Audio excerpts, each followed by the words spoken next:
என்ன அக்கா சோகமா இருக்கீங்க? ஆமாப்பா, அடுத்த வாரம் பப்ளிக் எக்ஸாம் தொடங்குது, அதான் பயமா இருக்கு. அக்கா எதுக்கு பயப்படுறீங்க? நாட்டுல தேர்தல் வரப்போகுது. திருவிழா மாதிரி கூட்டம் போட்டு பிரச்சாரம் பண்றாங்க. அது மாதிரி படிக்கிற நமக்கு தேர்வு என்பது ஒரு திருவிழா மாதிரி இருக்கணும்க்கா. என்ன சொல்ற? ஆமாக்கா, இது நமக்கான தேர்வு திருவிழாக்கா. கேட்கவே நல்லா இருக்கே.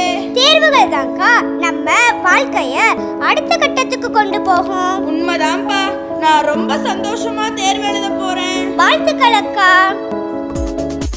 தேர்வு திருவிழா, திறமையை காட்டும் விழா, மதிப்பை உயர்த்தும் விழா.